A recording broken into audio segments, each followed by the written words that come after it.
अब वक्त आ गया है कि हर यात्री अपनी आंखें खोले और लूट की इस परंपरा को खत्म करे, क्योंकि जब तक हम चुप रहेंगे तब तक ये सिस्टम हमें ठगता रहेगा। बात हो रही है ट्रेन में मिलने वाले खाने की, जिसे आप भूख लगने पर मजबूरी में खरीदते हैं, लेकिन आपको नहीं पता कि हर निवाला आपके जेब से कुछ ज्यादा ही निकाल रहा है। मान लीजिए आप ट्रेन में सफर कर रहे हैं, सफर लंबा है, थकान है, भूख लगी है।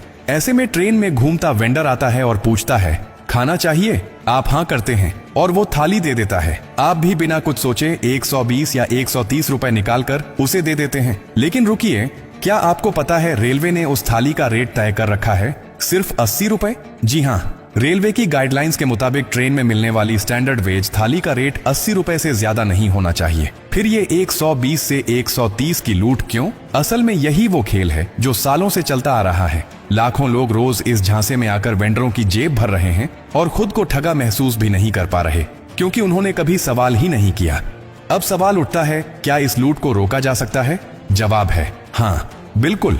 लेकिन इसके लिए आपको थोड़ा सा जागरूक और थोड़ा सा हिम्मती बनना पड़ेगा। जब अगली बार वेंडर आपसे खाने के बदले 120 रुपए मांगे तो सीधा एक बात कहिए, मुझे इसका पक्का बिल चाहिए। अगर वो बिल नहीं देता या टालने की कोशिश करता है तो याद रखिए, रेलवे का नया नियम कहता है नो बिल नो पेमेंट, यानी बिना बिल के आप उस खाने का 1 रुपया भी देने के लिए बाध्य नहीं है। और अगर वेंडर इसका विरोध करता है तो आपको डरने की बिल्कुल जरूरत नहीं। आपको बस 3 काम करने हैं।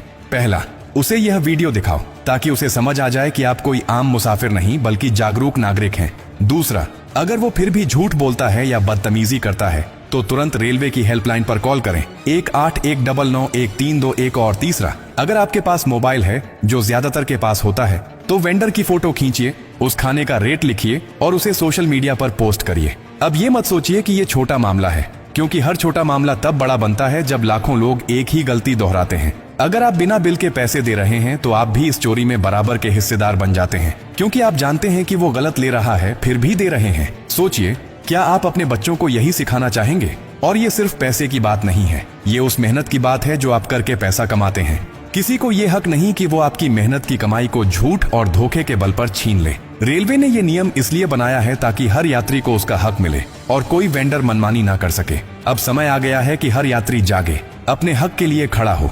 ये मत सोचिए कि आपके अकेले कुछ करने से कुछ बदलेगा नहीं। परिवर्तन अकेले से ही शुरू होता है। जब आप आवाज उठाएंगे तो बाकी भी प्रेरित होंगे और धीरे धीरे यही एक लहर बनेगी जो पूरे सिस्टम को साफ करेगी। अगर आपको लगता है कि ये जानकारी जरूरी है तो इसे बस अपने तक मत रखिए, हर उस व्यक्ति तक भेजिए जो ट्रेन से सफर करता है। अपने दोस्तों, रिश्तेदारों, माता पिता, ऑफिस के सहकर्मियों, हर किसी को बताइए कि अब वक्त आ गया है लूट को बंद करने का। क्योंकि अगर आज आपने आवाज नहीं उठाई तो कल कोई और भी इसी तरह ठगा जाएगा, शायद आपका ही कोई अपना।